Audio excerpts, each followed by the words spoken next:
Hi, I'm Emily Sewell. I'm the project architect at Gronen. And I am Andrea Mendoza, an architectural designer. And a graduate of UW-Milwaukee's program. And today we're here to talk about the rotunda at Sinsinawa Mound. So last year, if you were able to join, there was a presentation discussing this project and this site.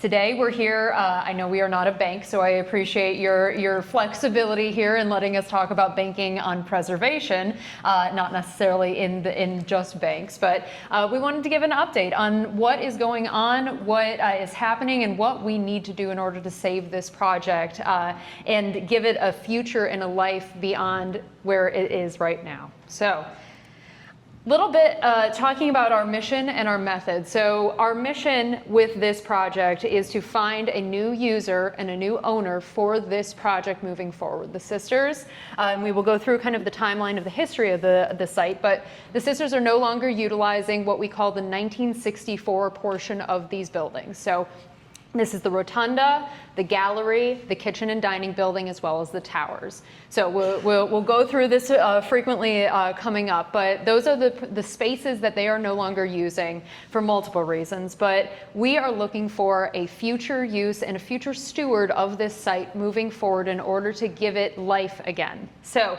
our method in doing so is to try to do a lot of the due diligence that a developer and architects and the teams that would need to be involved on the existing buildings, doing all of that as far up front as possible in order to attract a new owner with not having to do all of that due diligence and all of that research and all of that cost that goes into making sure that a project is a good investment. So we are front loading all of that and pairing that with marketing of this project moving forward and the communication like what we're doing right now with you, and trying to reach out to as many people as possible to let them know about this opportunity. So what we are trying to do is de-risk this project as much as possible for somebody, which this project is huge in so many different ways, huge in a great way and huge in a challenging way. But what we are trying to do is make that a good thing as much as possible, bringing together these teams as early in the process as possible. So a few of the partners that are part of this project, and we kind of talked a little bit about the two different phases or two different parts of this project, the due diligence and the marketing. But we have a huge team that is behind the three of us that are here today. UW-Milwaukee obviously being a huge one. The students are utilizing this project as a studio, HPI, and a special thanks specifically to Matt, William, Amanda, and Chrissy for being a huge believer in this project and really pushing forward opportunities like this, but also seeing the opportunity that this gives to the students to study this project and actually see a real life scenario of how what their documentation and what they are doing means something and has value in the real world moving forward.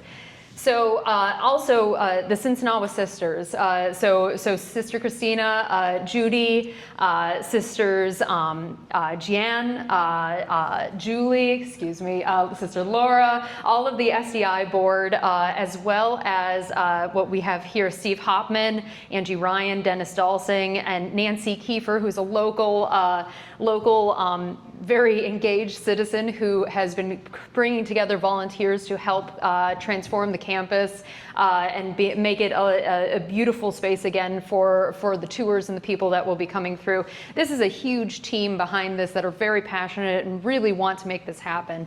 An additional part of our team, Venue Works, is actually an operator of entertainment venues. So we were able to connect with them and bring them along, and they have been consulting on the future use of this project from a market standpoint to make sure that whatever we're designing, whatever we're talking about, whatever the students are looking at is something that is an actual viable use moving forward. And so they are actually interested in becoming an operator in the future. And so we are very, very excited to be working with them directly, talking about what kind of kitchen this space will need, what kind of ways that food can get to the entertainment venue.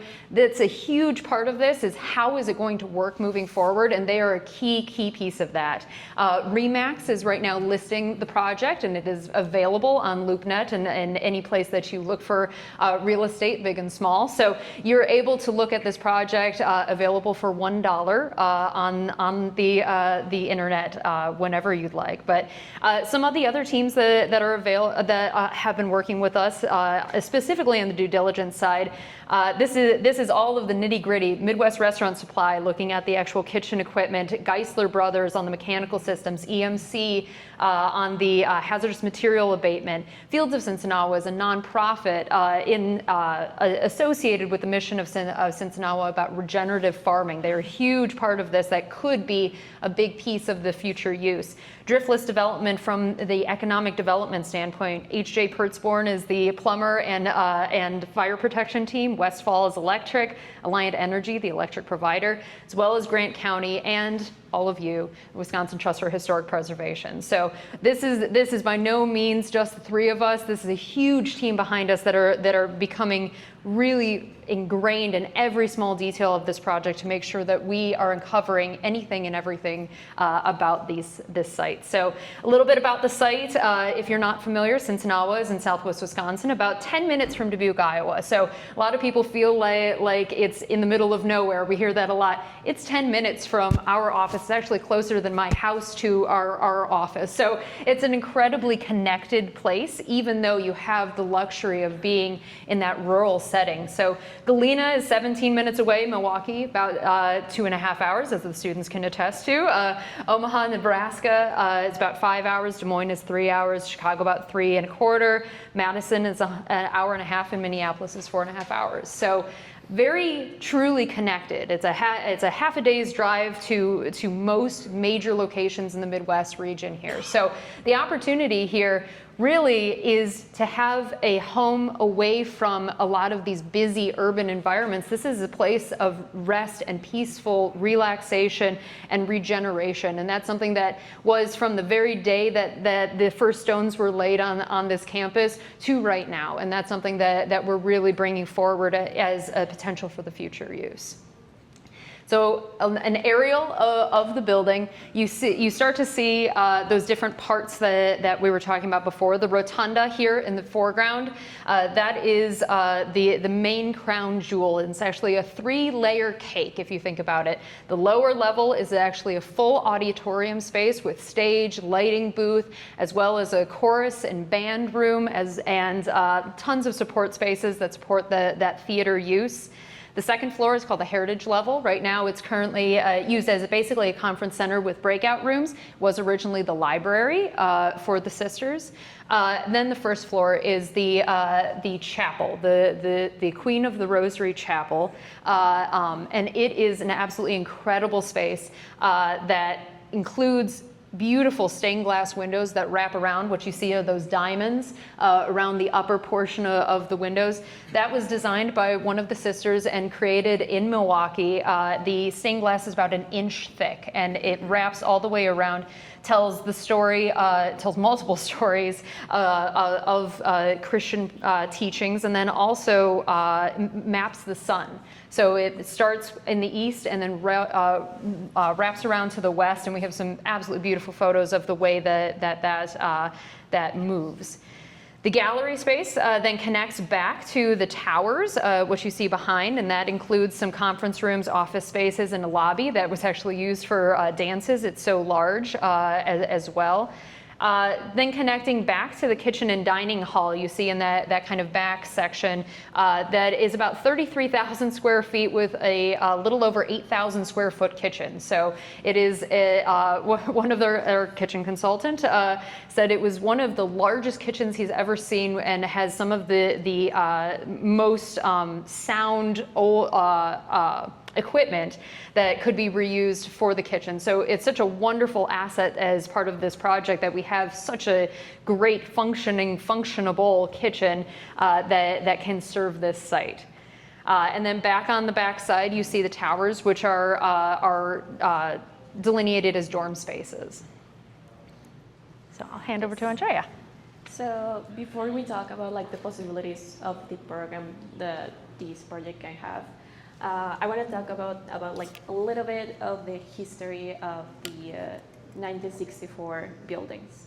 So, as some of you might know, women at the time, they were not like allowed to have an education or a career.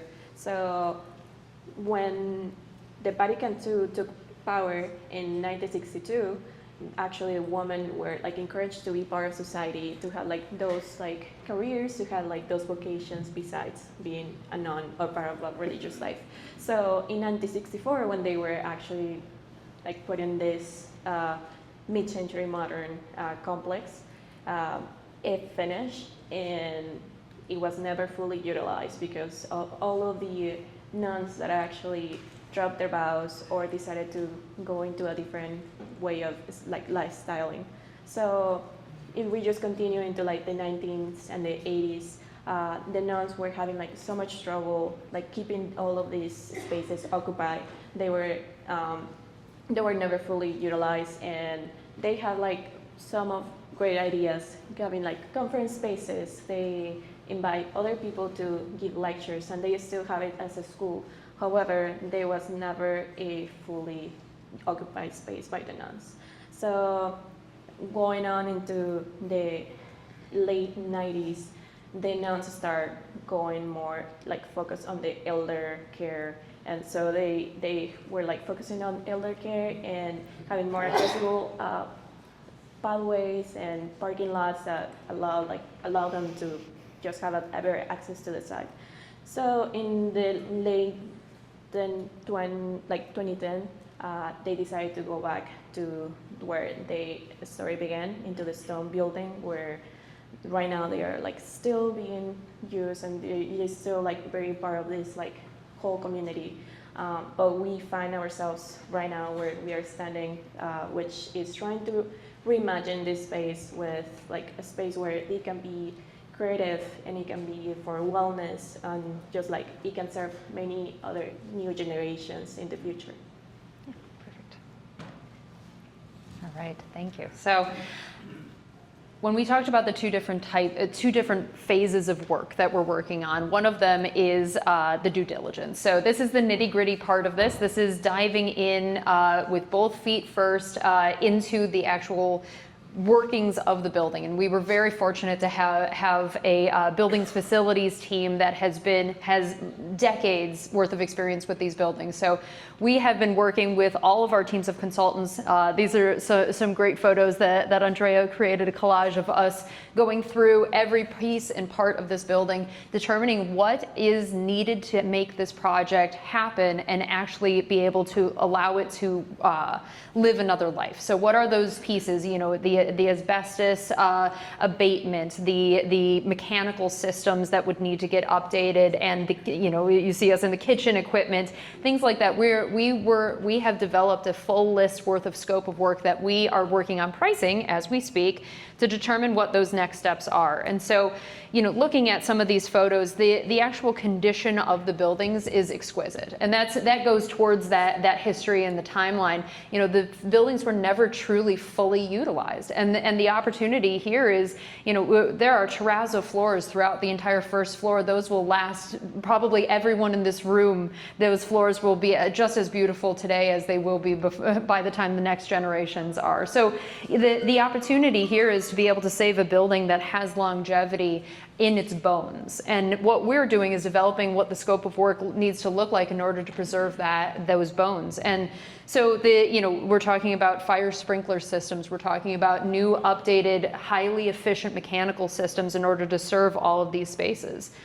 And so when we talk about program, we talk about what are those uses that can be filling those spaces. So the scope of work that we're talking about right now is just the bones of the space. What is the actual use? And so this is something that we've been working with the students in UW-Milwaukee, as well as consulting with VenueWorks to make sure that whatever these viable uses are studied and ready for a new owner or new steward who may be interested in diving into this project.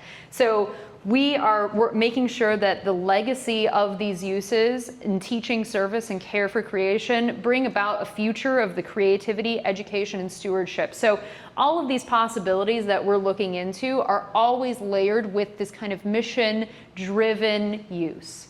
So when we talk about education and leadership, concerts and public performances, wellness retreats, art exhibits and studios, this space lends itself well to all of these uses, but from a viability standpoint, having VenueWorks on the team, having our construction team in place, we can make sure that these are not just great ideas, but doable ideas. So it's just some photos of the kitchen space specifically, just because food and beverage, as we've talked about with VenueWorks, is such a critical piece of making sure that this project is successful in the long run.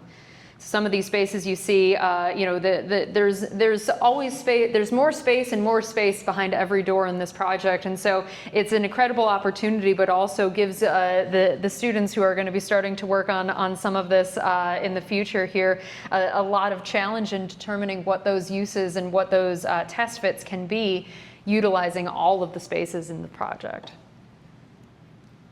All right. So as Emily was saying before, the students are a big part of this.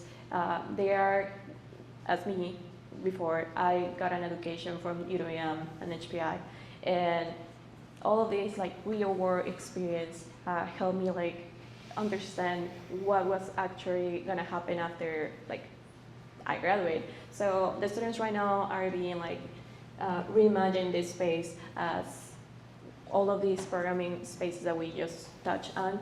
And they are like doing test fits, they're gonna do renders, they're gonna do like models, and just like help us like have imagery that will let us like spread more the word about like this space and the future uses. Yeah. And here is just like the rotunda spaces that Emily was talking about with like the beautiful stained glass windows. Mm-hmm. And this is like the side that you can see is like such a beautiful like farmland. Yes. Yeah. So this is a wonderful opportunity, an opportunity that does have a time associated with it. So we are looking and searching and reaching out in every way we can to make sure that this opportunity does not go unnoticed. So we really encourage all of you, please tell anyone and everyone involved. This is an incredible opportunity and something that the next steward of this property can really be able to enjoy for many, many years to come. And there is a team that is behind this and a community behind this that is extremely passionate about making sure that this project has a life beyond it. So we are so excited and thankful for the time that you all gave us here, and we would be open to being able to answer any questions that you may have. Thank you.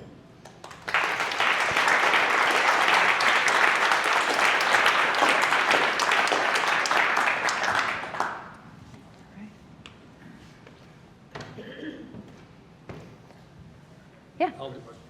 What's the state of the exterior envelope? Yeah. Is it in good shape? Yes, the exterior envelope is in excellent shape. So it's mostly precast with a single T construction on the interior. So it's extremely stable. I believe I counted 2 floor cracks in the entire 180,000 square feet. So I consider that a major win. It is built into the hill. So the mound itself, they had to blast out. We have some beautiful construction photos, historic construction photos, if anyone's interested in those. But so it's sitting on bedrock. So very, very, very limited movement, which is great. The actual envelope made out of precast, there's some minor damage on the very, very lower patio that is very fixable. But other than that, it's in fantastic condition, as well as the windows too, which was very exciting to see. Yes. So the sisters are staying in the oldest part. Correct. And the project is $1 for any buyers. Correct. But are there requirements to that? There is here. I'll go to this so that we can all look at this. So there is a due diligence document that we would be happy to share that explains where the sisters are looking. The sisters are very open to future uses. This isn't something that has to stay in a religious use necessarily. So and they are very open and excited to have a new use and a new neighbor in their property. So where you see where it's labeled the stone building over here, 1846, that is where their their offices are now located. So they would be literal neighbors to the future owner and steward of the property, but they are open to lots of different options. And where's the financing coming for your work? For our work, we are hired by SDI, the sisters themselves. Yep. And financial modeling is a piece of our scope of work as well. So making sure that leveraging historic tax credits, grant opportunities, and various other financial incentives is something that we are looking at as we're going through this, utilizing our experience in the historic preservation realm as well as our CFO, who has extensive experience in a lot of those fields. And just kind of to add a little bit to that, so, Venue Works is also working with us to create some operating and performas so that folks understand like that, not just what it's going to cost to rehabilitate it to this certain specific programming, but maybe a 5 and 10 year outlook too, so they understand how the financial picture will work longer term. Mm-hmm. What is the seating capacity? Of the auditorium, about 400 people. Yep, in the solid seats themselves. The rotunda, I believe, is around 500 because they have the transepts in the rotunda. Yes. Is there a possibility for this being potentially eligible? Oh, yes. The late Dwayne Haggerty with Heritage Works out of Dubuque had put together a pretty comprehensive national register nomination. So and we have all of that information, and it is ready to go whenever someone may want to use it. So. Okay. Great. Please thank you very much.